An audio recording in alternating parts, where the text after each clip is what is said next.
Pengertian ulumul Quran. Ulumul Quran berasal dari bahasa Arab yang merupakan gabungan dari dua kata, yaitu ulum dan Al-Quran. Kata ulum secara etimologis adalah bentuk jamak dari kata ilmu yang artinya pengetahuan dan pemahaman. Sedangkan Al-Quran secara bahasa berasal dari bahasa Arab yang artinya bacaan. Pengertian ulumul Quran secara istilah memiliki definisi yang berbeda-beda. Hal ini disebabkan pada fokus masing-masing keilmuan dari para ahli. Secara istilah, para ulama telah merumuskan beberapa definisi ulumul Quran. Di antaranya adalah Mana al-Qoton. Mana al-Qoton memberikan definisi Al-Quran definisi ulumul Quran sebagai ilmu yang mencakup pembahasan-pembahasan yang berhubungan dengan Al-Quran dari segi pengetahuan tentang sebab-sebab turunnya, pengumpulan Al-Quran dan urutan-urutannya, pengetahuan tentang ayat-ayat Makkiyah dan Madaniyah, Nasih Mansuh, Muhkam dan Mutasyabih, dan hal-hal lain yang ada hubungannya dengan Al-Quran. Berdasarkan pengertian secara etimologis dan istilah yang telah dipaparkan, maka ulumul Quran memiliki makna ganda, yaitu makna idhafi dan makna alam, yang bisa kita lihat pada paparan berikut. Makna idhafi, penggabungan kata ulum dengan Al-Quran menunjukkan arti yang sangat luas, meliputi semua unsur yang ada dalam Al-Quran itu sendiri, yang meliputi ilmu-ilmu dunia dan ilmu-ilmu kauniyah. Inilah yang dinamakan makna idhafi. Hal ini memiliki potensi ilmu pengetahuan yang berhubungan dengan Al-Quran, seperti ilmu-ilmu tafsir, tajwid, nasih mansuh, fikih, tauhid, faraid, tata bahasa, dan lain-lain. Bahkan sebagian ulama ada yang memperluas jangkauan ilmu pengetahuan di luar lingkup ulumul Quran, yakni ilmu-ilmu desain, falak, matematika, teknik, kedokteran, dan lain-lain. Esensi Al-Quran penuh dengan titah riset dan ilmu pengetahuan, namun tidak memasukkan ilmu pengetahuan yang berkaitan dengan riset dan ilmu alamiah ke dalam bagian dari ulumul Quran, karena riset dan ilmu kealaman bersifat umum yang dianjurkan oleh Al-Quran. Yang kedua, makna alam. Ulumul Quran ditinjau dari makna alam memiliki arti yang lebih spesifik, yaitu suatu ilmu yang membahas Al-Quran yang berkaitan dengan tujuan diturunkan, upaya pengumpulan bacaan, penafsiran, nasih mansuh, asbabun nuzul, ayat-ayat Makkiyah dan Madaniyah, dan lain-lain. Ulumul Quran memiliki ruang lingkup pembahasan seperti yang diungkapkan oleh Muhammad Hasbi As-Siddiqi, yang berpendapat bahwa ruang lingkup pembahasan ulumul Quran terdiri dari 6 hal pokok. Yang pertama, persoalan turunnya Al-Quran atau nuzulul Quran. Yang kedua, persoalan sanad. Yang ketiga, persoalan qiraat. Yang keempat, persoalan kata-kata Al-Quran. Yang kelima, persoalan makna-makna Al-Quran yang berkaitan dengan hukum. Dan yang keenam, persoalan makna-makna Al-Quran yang berpautan dengan kata-kata Al-Quran. Pertama, persoalan turunnya Al-Quran atau istilahnya yaitu nuzul Quran. Pada awalnya, turunnya wahyu yang pertama, surat Al-A'laq ayat 1-5, Muhammad SAW pada saat itu belum diangkat menjadi rasul dan hanya memiliki peran sebagai nabi yang tidak ditugaskan untuk menyampaikan wahyu yang diterimanya. Sampai pada saat turunnya wahyu yang kedua, barulah Muhammad diperintahkan untuk menyampaikan wahyu yang diterimanya. Proses turunnya Al-Quran terbagi menjadi 2 tahap, yaitu turunnya Al-Quran dari Lauhul Mahfuz ke langit dunia. Yang kedua, turunnya Al-Quran dari langit dunia kepada Nabi Muhammad SAW dengan perantara malaikat Jibril. Jadi dapat disimpulkan dari persoalan turunnya Al-Quran atau istilahnya nuzulul Quran, yaitu pertama, turunnya Al-Quran itu dari Lauhul Mahfuz ke langit dunia maupun dari langit dunia kepada Nabi Muhammad SAW. Yang kedua, turunnya Al-Quran dari Lauhul Mahfuz ke Bait Al-Izza atau bagian dari langit dunia secara sekaligus pada malam Lailatul Qadar di bulan Ramadan. Yang ketiga, turunnya Al-Quran sebanyak 20 kali malam Lailatul Qadar dalam 20 tahun ke langit dunia atau 23 kali dalam 23 tahun atau 25 kali dalam 25 tahun. Yang keempat, permulaan turunnya Al-Quran pada malam Lailatul Qadar diturunkan secara berangsur-angsur dalam berbagai waktu.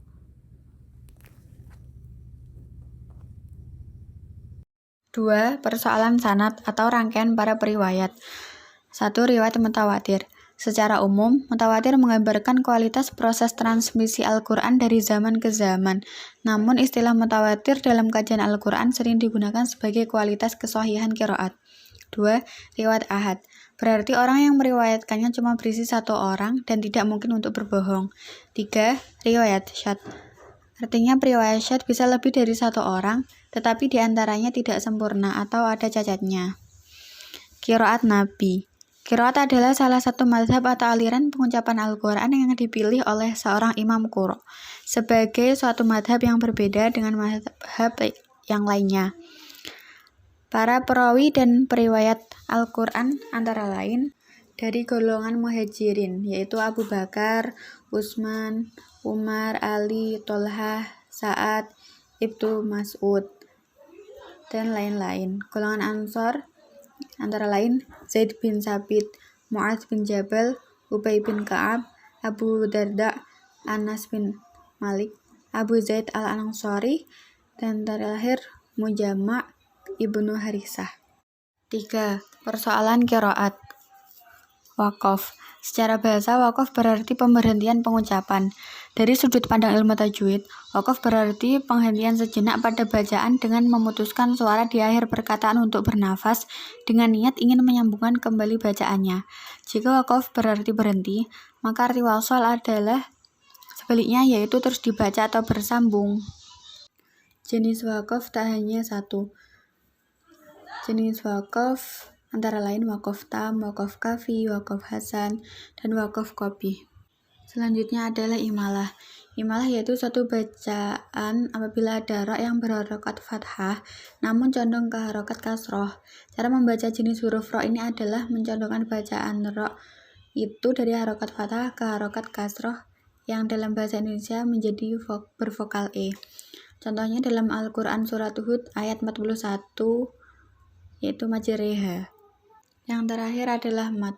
Mad menurut bahasa artinya memanjangkan dan menambah, sedangkan menurut istilah mad artinya memanjangkan suara dengan salah satu huruf dari huruf-huruf mad asli. Pembagian mad ada dua, yaitu mad tabi'i atau mad asli dan mad far'i. 4. Persoalan kata-kata Al-Quran. Persoalan ini dibagi menjadi 6, yaitu gharib. Gharib adalah ilmu Al-Quran yang membahas mengenai arti kata dari kata-kata yang ganjil dalam Al-Quran yang tidak biasa digunakan dalam percakapan sehari-hari. Mu'rab. Mu'rab adalah kata-kata Al-Quran yang berubah-ubah harokat akhirnya. Homonim. Homonim adalah kata-kata Al-Quran yang mempunyai makna serupa. Sinonim. Sinonim adalah padanan kata-kata Al-Quran. Isti'arah. Isti'arah adalah tasbih yang dibuang dalam satu torofnya. Maka alaqah pada isti'arah adalah musyabahah atau unsur kesamaan selamanya. Yang terakhir yaitu tasbih. Tasbih ialah lafadz yang menunjukkan kepada berserikatnya dua perkara pada suatu makna dengan alat yang datang kepadamu. 5. Persoalan makna-makna Al-Quran yang berkaitan dengan hukum antara lain makna umum atau am yang tetap dalam keumumannya. Makna umum atau am yang dimaksudkan makna khusus. Makna umum atau am yang maknanya dikhususkan sunnah.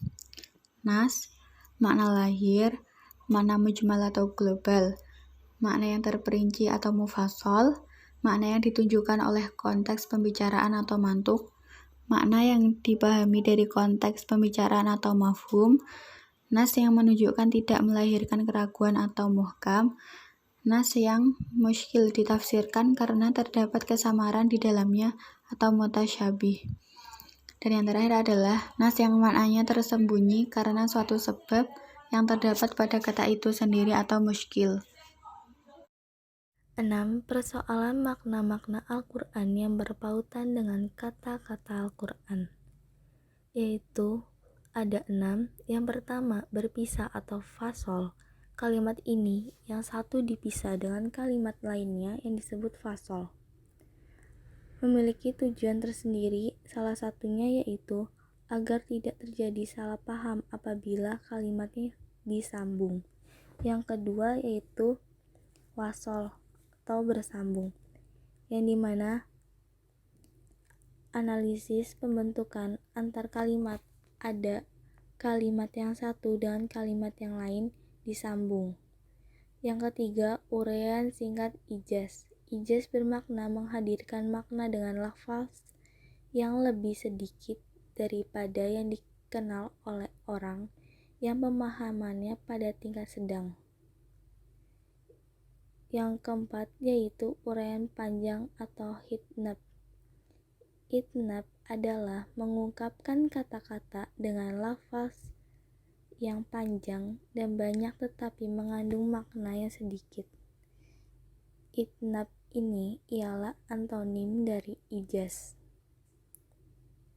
Yang kelima yaitu uraian seimbang atau musawwah. Musawwah adalah mengungkapkan kata-kata yang sesuai antara lafaz dan maknanya, tidak lebih dari dan tidak kurang. 6. Pendek atau qasar. Secara etimologis, qasar yaitu artinya terpenjara. Secara terminologis, qasar adalah pengukusan suatu perkara pada perkara lain dengan cara yang khusus. Setiap qasar memiliki dua taraf, yaitu maksur dan maksur alaihi. C. Cabang-cabang pokok bahasan ulumul Quran. Menurut Hafsy Asy-Siddiq, A. Ilmu adab tilawah Al-Quran yaitu ilmu mempelajari segala bentuk aturan yang harus dipakai dan dilaksanakan di dalam membaca Al-Quran. B. Ilmu tajwid, ilmu yang menerangkan cara membaca Al-Quran. C. Ilmu mawatin an-nuzul, ilmu yang menerangkan tempat-tempat turunnya ayat. D. Ilmu tawarik an-nuzul, ilmu yang menerangkan dan menjelaskan masa turunnya ayat dan tertib turunnya. E. Ilmu asbabun nuzul, ilmu yang menerangkan sebab-sebab turunnya ayat. F. Ilmu qiraat, ilmu qiraat yaitu ilmu yang menerangkan rupa-rupa qiraat. G. Ilmu gharib Al-Quran, yaitu ilmu yang menerangkan makna-makna ganjil, makna kata ganjil yang tidak terdapat dalam kitab biasa. H. Ilmu i'rab Al-Quran, yaitu ilmu yang menerangkan baris Al-Quran dan kedudukan lafal dalam bentuk susunan kalimat. I. Ilmu wujuh wan nazir, ilmu yang menerangkan kata-kata Al-Quran yang banyak arti. J. Ilmu ma'rifat al-muhkam wal mutashbih, yaitu ilmu yang menyatakan ayat-ayat yang dipandang muhkam dan ayat-ayat yang dianggap mutashbih. Ilmu nasyi wal al-mansukh, yaitu ilmu yang menerangkan ayat-ayat yang dianggap mansukh oleh sebagian mufasir. Ilmu bada'u Al-Quran, ilmu yang membahas keindahan Al-Quran. M. Ilmu ijaz Al-Quran, ilmu yang menerangkan kekuatan susunan tutur Al-Quran.